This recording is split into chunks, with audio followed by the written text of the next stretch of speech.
नमस्ते दोस्तों, मैं मौर्यवर्षा आपके अपने YouTube चैनल पर स्वागत करती हूँ। आज हम रीतिकाल की जो दूसरी काव्यधारा है, रीति सिद्ध काव्यधारा के प्रमुख कवियों का परिचय देखने वाले हैं। ठीक है, कल के वीडियो में हमने जो रीतिमुक्त काव्यधारा के प्रमुख कवियों का परिचय देखा था। आज हम रीति सिद्ध काव्यधारा के प्रमुख कवियों का परिचय देखने वाले हैं। ठीक है, तो चलिए, इसमें जो प्रथम आते हैं बिहारी, यानी रीति सिद्ध काव्यधारा के अगर कोई प्रमुख कवि है तो वो बिहारी है। इनका जन्म और इनका संपूर्ण परिचय हमने एक वीडियो में देखा था, वह वीडियो आपको प्रोफाइल पर मिल जाएगा। ठीक है, तो इसके बाद हम दूसरे जो कवि हैं उनका परिचय देखेंगे। कृष्ण कवि बिहारी के परिचय को हम यहाँ रिपीट इसलिए नहीं करें कि वह दोबारा आपको सुनना पड़े, उसका वीडियो आपको अलग से मिल जाएगा। ठीक है, कृष्ण कवि जो है इनके पिता यानी बिहारी है, बिहारी के पुत्र हैं। रचना बिहारी सतसई की टीका इन्होंने लिखी। महाराज जयसिंह के मंत्री आयामल की आज्ञा से इन्होंने बिहारी सतसई की टीका लिखी थी। विशेष की रामचंद्र शुक्ल के अनुसार यह टीका संवत 1785 और 1790 के बीच में लिखी गई होगी, ऐसा कहा जाता है। अगले जो कवि है रीति सिद्ध काव्यधारा के राम सहाय दास, स्थान इनका चौबेपुर, आश्रित राजा महाराज उदित नारायण सिंह। रचनाओं में पहली रचना राम सतसई जो श्रृंगार रस से संबंधित है। शुक्ल के अनुसार इस रचना का रचना काल संवत 1760 से लेकर संवत 1780 तक माना जा सकता है। ठीक है, दूसरी रचना है वाणीभूषण अलंकार ग्रंथ, वृत्तरंगिनी पिंगल ग्रंथ, ककहरा धर्म एवं नीति उपदेश संबंधी यह इनकी रचना है जो जायसी के अखरावट इस रचना से मिलती जुलती कही जा सकती है। ठीक है, हटी जी इनके गुरु हित हरिवंश है। हित हरिवंश के शिष्य परंपरा में ये रहे हैं हटी जी। इनकी रचना 1780 ईस्वी में राधा सुधा शतक जो भारतेंदु को अत्यंत प्रिय थी। ठीक है, तो यह एक इसकी विशेषता हो सकती है, भारतेंदु को अत्यंत प्रिय जो रचना हटी जी की है, राधा सुधा शतक। ठीक है, आलोचकों के कथन में रामचंद्र शुक्ल का कथन ऐसा है कि इन्होंने कला पक्ष पर विशेष जोर दिया है। इनकी रचना में यमक, अनुप्रास, उपमा, उत्प्रेक्षा इत्यादि का बाहुल्य पाया जाता है, पर साथ ही भाषा या वाक्य विनाश में जो लद्धपन नहीं आने पाया है, यानी छोटा होने पर भी यह अनूठा ग्रंथ है, ऐसा रामचंद्र शुक्ल कहते हैं। विशेष कि हटी जी एक कला कुशल कवि थे।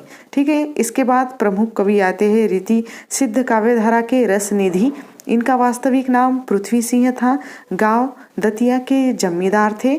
रचना रतन हजारा, यही एक इनका श्रृंगार रस से संबंधित ग्रंथ मिलता है जो बिहारी सतसई के अनुकरण पर रचा गया था, लिखा गया था। आलोचकों के कथन में रामचंद्र शुक्ल इनके बारे में कहते हैं कि रसनिधि ने कहीं कहीं बिहारी के वाक्य तक रख लिए हैं। अपने दोहों में इन्होंने फारसी कविता के भाव भरने और चतुराई दिखाने का बहुत कुछ प्रयत्न किया है। फारसी की आशिकी कविता के शब्द भी इन्होंने इस परिमाण में कहीं कहीं रखे हैं कि सुकवि और साहित्यिक शिष्टता को आघात पहुंचता है। ठीक है, तो रामचंद्र शुक्ल ने ये जो रसनिधि के रचना के बारे में अपना कथन कहा है, ये भी याद रखना है। अगले जो कवि है रीति सिद्ध काव्यधारा के नेवाज, राजाश्रित कवि है। पन्ना नरेश महाराज छत्रसाल के यहाँ भी कवि बनकर रहे हैं और औरंगजेब के पुत्र आजम शाह के यहाँ भी ये राजाश्रित कवि बनकर रहे हैं। रचना इनकी एक ही मिलती है, शकुंतला नाटक। शुक्ल के अनुसार इसका जो समय है संवत 1737 और दोहा चौपाई इस रचना में मिलते हैं। ठीक है, आलोचकों के कथन में रामचंद्र शुक्ल इनके बारे में कहते हैं कि इनके अच्छे श्रृंगारी कवि होने में संदेह नहीं है, इसमें कहीं कहीं ये अश्लीलता की सीमा के भीतर जा पड़ते हैं। ठीक है, रामचंद्र शुक्ल का ये छोटा सा कथन आपको याद रखना है जो नेवाज के बारे में है। अगले जो कवि है वृंद, वृंद का वास्तविक नाम वृंदावन दास था। स्थान मेड़ता जोधपुर, आश्रित राजा औरंगजेब के यहाँ ये आश्रित कवि बनकर रह चुके हैं। रचना कुल इनकी 11 रचना बताई जाती है, जिसमें प्रथम रचना उनकी है समेत शिखर छंद। उसके बाद वृंद सतसई, 1704 ईस्वी में आती है। नीति विषयक 702 है, इसमें है। शृंगार शिक्षा 1691 ईस्वी में आती है। नायिका भेद संबंधित है। भाव पंचाशिका रस संबंधी है। नयन पच्चीसी नेत्र पर आधारित। पवन पच्चीसी षड ऋतु वर्णन। यमक सतसई यमक अलंकार पर 715 छंद इन्होंने लिखे हैं। हितोपदेश संधि जो हितोपदेश का पद्य अनुवाद है। वचनिका किशनगढ़ के राजा रूप सिंह की युद्ध वीरता से संबंधित इनका ये ग्रंथ है। सत्य स्वरूप औरंगजेब के पुत्रों का राज सिंहासन से संबंध जो युद्ध वर्णन है वह इस रचना में आया हुआ है। उसके बाद अंतिम इनकी रचना है हितोपदेशाष्टक, शांत रस से संबंधित या शांत रस प्रधान संबंधित ये इनकी अंतिम रचना है। विशेष की औरंगजेब के कृपापात्र नवाब मोहम्मद खां के माध्यम से वृंद का प्रवेश शाही दरबार में होता है। अजी मुशशान की प्रेरणा से वृंद ने 1704 में वृंद सतसई की रचना ढाका में की थी। अजी मुशशान यानी औरंगजेब के पुत्र के ये अध्यापक रह चुके हैं। ठीक है, अगले जो कवि है चंदन, इनका पूरा नाम चंदन राय नाहिल पुआया। निवास स्थान शाहजहाँपुर। भाषा हिंदी संस्कृत फारसी। शिष्य 12 बताए जाते हैं, सभी कवि थे।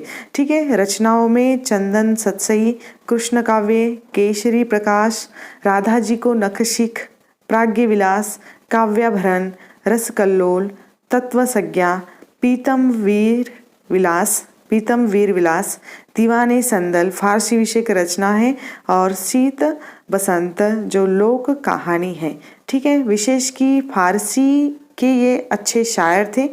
अपने स्वाभिमानी प्रवृत्ति के कवि चंदन ने अवध के नवाब के बुलावे पर यह उत्तर भेजा था। खरी टूक खर, खर थुआ खारी नोन संजोग। खरी टूक खर, खर थुआ खारी नोन संजोग। ये तो जो घर ही मिले चंदन छप्पन भोग। ये तो जो घर ही मिले चंदन छप्पन भोग। ठीक है, इसके बाद ब्रजवासी दास जो प्रमुख कवि आते हैं रीति सिद्ध काव्यधारा के, जिनका जन्म काल 1833 ईस्वी बताया जाता है। गुरु मोहन गोसाई, निवास स्थान वृंदावन, संप्रदाय वल्लभ संप्रदाय से संबंधित रहे हैं।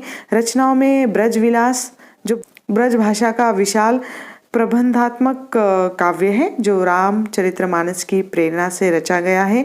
इसमें 889 दोहे, सोरठे, 1,06,000 चौपाइयाँ एवं 106 अन्य छंद है। इस रचना में कृष्ण के संपूर्ण लीलाओं का वर्णन या बखान किया गया है। ठीक है, उसके बाद प्रबोध चंद्रोदय जो संस्कृत से अनुवादित है, ब्रजवासी दास ने अनुवाद किया है। उसके बाद जो प्रमुख कवियों में आते हैं बेनी वाजपेयी, समकालीन पद्माकर के समकालीन रह चुके हैं। उपाधि प्रवीण या बेनी प्रवीण कहा जाता है।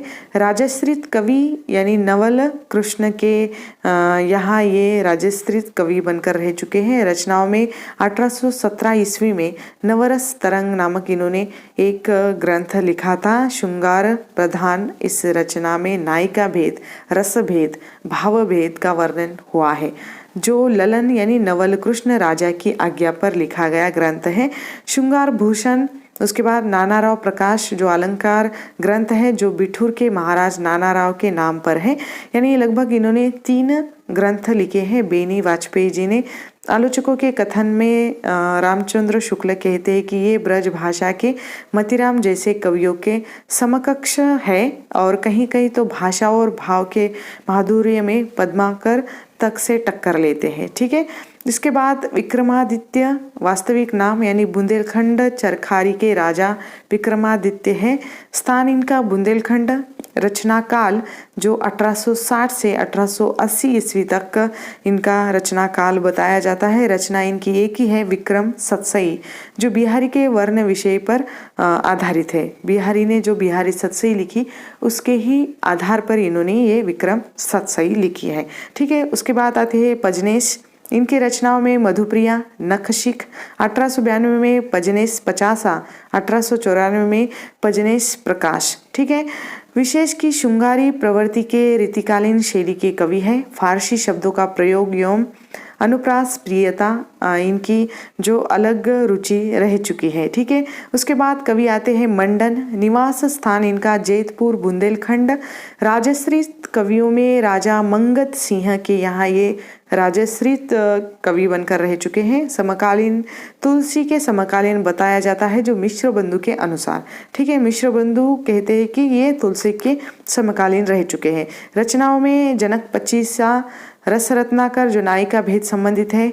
पुरंदर माया, जानकी जू को ब्याह, श्रृंगार कवित्व, बाग मासी, नयन 50, रस विलास, नायिका भेद संबंधित यह इनकी रचना है। ठीक है, तो मंडन की यह 8 रचनाएं बताई जाती है। तो इस तरह ये जो कुछ प्रमुख रीति सिद्ध काव्यधारा के कवि हैं जो आपको याद रखना है। ठीक है, तो यहाँ पर हम रुकते हैं, जल्द मिलेंगे एक नए वीडियो में एक नए विषय के साथ। तब तक के लिए धन्यवाद।